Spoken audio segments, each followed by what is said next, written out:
So you missed the opportunity to study for your big exam today because you was up all night watching Sports Center. Oh, I get it. It's because ball is life, right? So you mean to tell me that you're taking remedial classes that you know don't count towards your graduation because they give you more time to be in the gym and working on your craft? Oh, I understand. Because ball is life. That's why you're doing that. You are in mandatory study hall that you have with your team every day at 7 o'clock, and you throw on your phone scrolling through IG because you've guessed it, ball is life. Or is that the reason why that you majored in wash your hands with soap, underwater basket weaving, how to blow bubbles, because it's easier for you and you don't have to worry about too much of your time being devoted to studies. You can focus on basketball. Oh, I get it. Must be because ball is life. If there is any phrase that drives me nuts, it's hearing ball is life.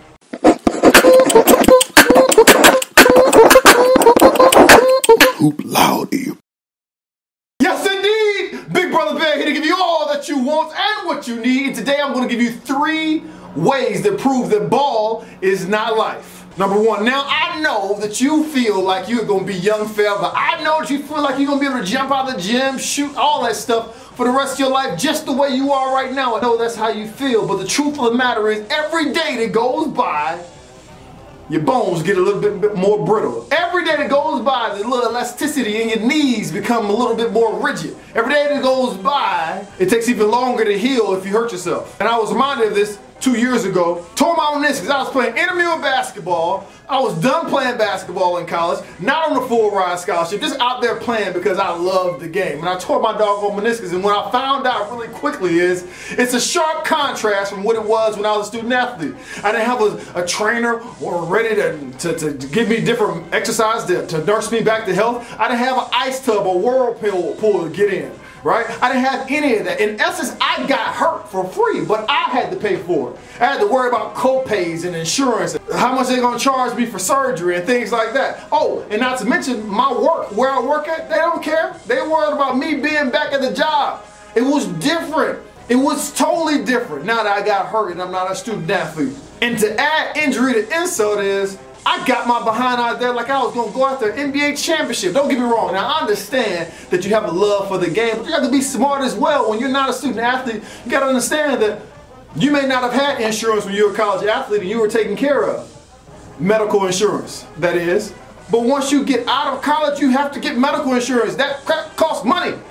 So, with that said, I was looking foolish because I was under the mentality that ball was life and I was going to go out there like my old days and go out there and get a couple dunks, get a couple block shots and things like that. What I realized was I just got hurt for free and I had to pay the bill.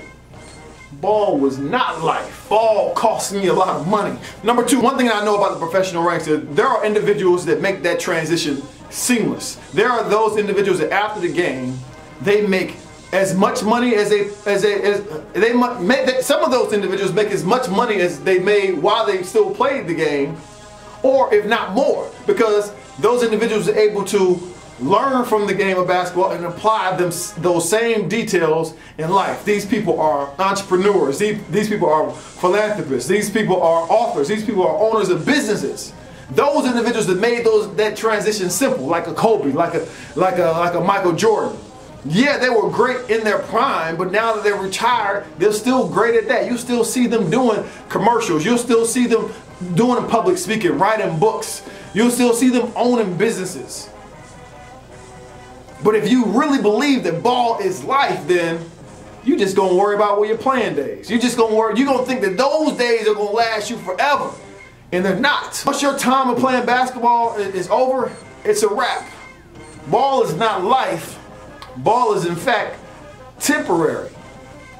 And number 3, the reason why I hate when people say ball is life, because it dismisses the idea of the actual reality, and that is ball is a tool. Case in point, myself. Many of my peers in college were a lot smarter than me in college, but those individuals left college with thousands of dollars in debt. I mean 70, 80, sometimes $100,000 in debt. But to put this in perspective, having $100,000 in debt, that's like paying on a mortgage without actually having a house. That's like having 3 kids without being pregnant. Like that.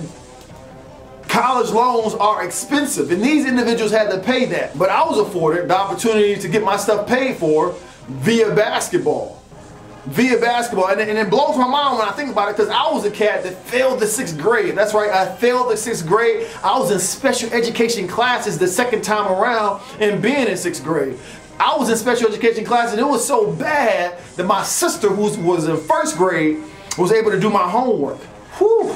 Then I went on to the 8th grade, failed that, and I had to get it socially promoted from the 8th to the 9th because there's no child left behind, and I was able to go ahead and progress. I started playing basketball my 9th grade year and never looked back academically, because all of a sudden I had a rhyme or reason to take school seriously. All of a sudden I had a rhyme or reason to study and apply myself. I went on to play college basketball, but I used that as a tool. Then when I got into college basketball, I said, man, how do I get here to graduating and actually getting into my career that I want to get into? That's the time when I used ball as a vehicle. So ball wasn't life, it was a vehicle to get to where I'm at, to where I wanted to be, and ultimately right here. And that's what it is for you as well. Ball is a vehicle. It's a vehicle to get to where a situation that you're in, to where you want to be, whether that be playing college basketball, whether that be just playing in college period, graduating and picking something that's going to feed your family in the future. See, the fact of the matter is, ball is not life. It's a portion of your life. And if you do what you're supposed to do during that portion of your life, it can set you up for life. But if you have the mentality that ball is life, you didn't miss the boat. You didn't miss your opportunity. Now I know this video in the title may make you think that I have a problem with ball is life. Quite the contrary. It's one of my favorite brands out right now. Matt Rodriguez has done a great job. His brand has grown exponentially every year, and I expect it to grow even 10 times more this time next year. Ball is life as far as the brand is concerned, is much like what Slam Magazine was when I was coming up. If you was anybody who were anybody, Slam Magazine highlighted you.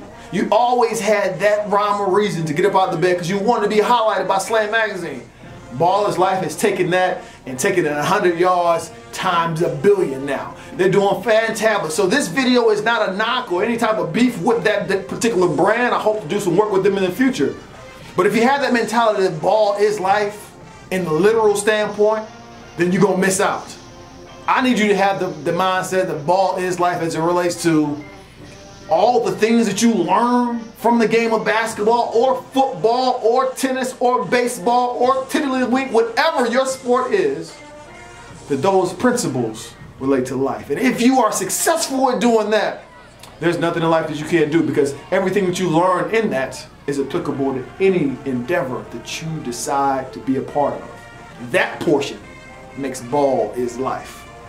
Everything else, this whole mentality, I'm not going to go to class because ball is life. I'm going to pick some bull crap classes because ball is life. I'm going to pick some bull crap doggone major because ball is life. No, it's not. You need to look at it like ball is my tool, because if not, then they will use you as a tool, right? You want, once you leave the game, you don't want the only thing that you can hang your hat on are old trophies that nobody don't care about anymore. No one cares about those trophies. No one cares about those accolades. Maybe some barbershop talk, but that's it. At the end of the day, when you want to go feed your family and you want to go pay for something in the store, go show them that trophy and tell me how that works out for you. Go show me that trophy. Go show them that trophy when it's time for you to pay for a house. Go show them that trophy when it's time for you to pay for your car. You didn't go show me the trophy. You go explain to me how ball is life then, right? Ball is not life. Ball is a tool. Ball is your vehicle. Ball is an opportunity that not everyone gets, and you have it. So what are you going to do with it?